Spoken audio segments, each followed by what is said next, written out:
I must warn you, this build is forbidden to use. So if I showed you how to destroy everything in Elden Ring with the most cheesy build ever, would you do it? Or would you hold on to the sliver of dignity that you have left? Follow me as we dive into forbidden territory. We shall become the Scarlet Dragoon. This build will utilize fire type damage, optimizing it for maximum firepower, while proccing a smorgasbord of status effects. I'm talking Scarlet Rot, I'm talking Frost, and of course, Blood Loss. The top 3 most lethal status effects, effectively proccing both Bleed and Frost for massive burst damage, while striking with powerful fire attacks. Here's how it works. The stars of the show here are the infamous Rivers of Blood and Frosty Katana power stance, plus the Dragon Communion Seal to cast Dragon Breath incantations like Fire Breath as our main form of damage, Frost Breath for status buildup, and Dragon Maw for them giant dragon mollywops. This setup synergizes together perfectly because the Rivers of Blood deals Blood Flame and fire damage, so pyro buffs like Flame Grant Me Strength and Flame Crack Tear will be effective in boosting your katana's damage, as well as your pyro spells like Fire Breath. Also, the stats align perfectly too, as Rivers of Blood scales directly with Arcane and Dexterity. The Arcane also scales with the Dragon Communion Seal, while the Dexterity gives you V-Dex, which increases spell casting speed. You cast spells faster, synergizing together for maximum efficiency. And then for those moments you just want to jump into battle, dive headfirst into the enemy's booty cheeks and rip it up, you can dual wield katanas, power stancing with Cold Uchigatana, using Cold Affinity with Chilling Mist Ash of War. God damn, this katana is colder than my empty broken heart. So this Frosty Katana, using Chilling Mist, gives you the ability to proc Frost as often as you'd like. With the Blood Flame from Rivers of Blood, you can immediately reset the Frost, repeating the process, all the while proccing Bleed as well, resulting in simultaneous burst of damage. Nothing is more satisfying than proccing Frost and Bleed back to back to back. Oh, mama, that felt good. The Dragon Communion Seal buffs these dragon incantations, but it also increases status buildup on other spells too, such as Blood Loss. So we can use these Blood Flame style spells like Blood Boon and Swarm of Flies to inflict bleed with extra effectiveness. Yeah, baby, we getting real cheesy up in here.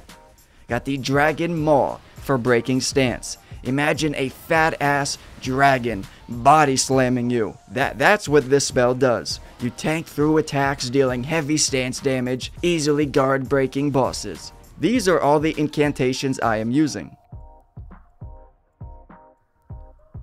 So we end up easily proccing Frost, easily proccing Blood Loss, inflicting Scarlet Rot with the Rot Breath.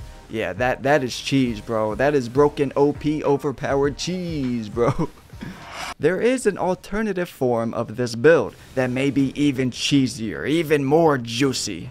Instead of using Rivers of Blood, you wield the Blasphemous Blade, the ultimate cheese meister. By swapping the stat levels around a little bit, making this a more Faith Arcane build, you can use the Blasphemous Blade here to great effect. Same setup, spamming Dragon Breath spells like a champ and using the Blasphemous Blade weapon art to melt enemies and heal yourself. The fact that this weapon art spanks everything and heals you so damn much just by attacking is kind of ridiculous. It's just kind of, it's insane. You can run through the game like Dwayne "The Rock" Johnson running through a pack of small children. Lethal stuff, man.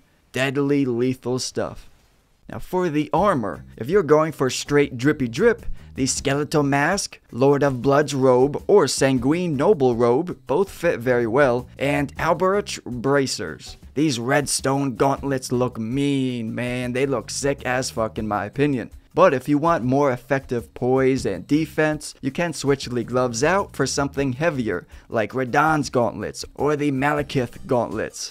For our talismans, we got Lord of Blood Exaltation and Flock's Canvas Talisman. These two are a must, 100%. And then we got Roar Medallion, and or Shard of Alexander. It's up to you depending on your playstyle. If you're more melee combat oriented, using the weapon art more often, then use Shard of Alexander. But if you find yourself relying on the Dragon Breath incantations for dealing most of your damage, then use Roar Medallion. And don't forget the Flame Crack tier and Cerulean Hidden tier. I'll explain why we're using the Cerulean tier in just a second. Oh, you thought the cheesiness was over? Oh, think again, you little rascal, because we can literally double the cheese. Double the cheese by using Mimic tier. I cannot properly articulate the madness of a Mimic tier using Rivers of Blood, Dragon Breath spells, and or Blasphemous Blade. It's too much, man. It's too much for my brain to handle. Look at this in madness, bro. And this is only a +5 Mimic. Actual easy mode. The Mimic tier can heal itself with the Blasphemous Blade also. It's too much, man. It's too much. So, Dragon Claw? Doo-doo. I do not recommend using this. Dragon Maw? Oh, hell yeah, baby. You're protected with God tier hyper armor. You can tank through any attack, easily breaking stance on the enemy. You can use the Cerulean Hidden tier to start out a boss fight with insane effectiveness. Slurp it down and blast away with a dragon spell like Scarlet Rot or Frost Breath. These dragon spells are quite overpowered, but there is a trade-off, a downside that balances it out. These spells melt through your FP. Each cast of the spell will cost you your entire FP bar, so we want to have plenty of FP flasks. Allocate at least half to FP, which leaves us with a lower number of HP flasks for your health. Sure, but only scrubs need health, am I right? We ain't no scrubber dubbers, man, so we good on that.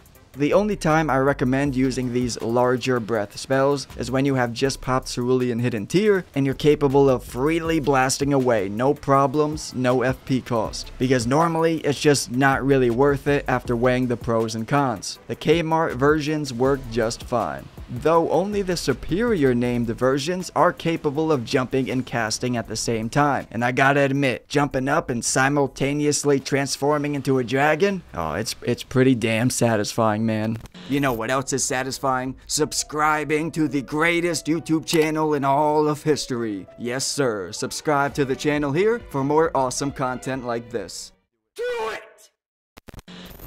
When using Rivers of Blood Katana, these are my stats. Usually I don't worry about mind very much, but on this build you certainly want a solid mind level for a decent FP bar. You want both your dexterity and arcane at around 45 to 50. These are your main stats on this build. You only really need about 25 faith level. The Dragon Communion seal caps off around 30 faith, so you definitely don't need more than 25 to 30. Although, if you are using the Blasphemous Blade as your main weapon, you will want more faith, as it primarily scales with faith. Then balance out the dexterity and strength levels. Alrighty then, now it's your turn. Comment below your thoughts on this build, any additions or changes you would make. Please share with us your deep wisdom. Thank you for watching, my fellow jabroni. I will talk to you later.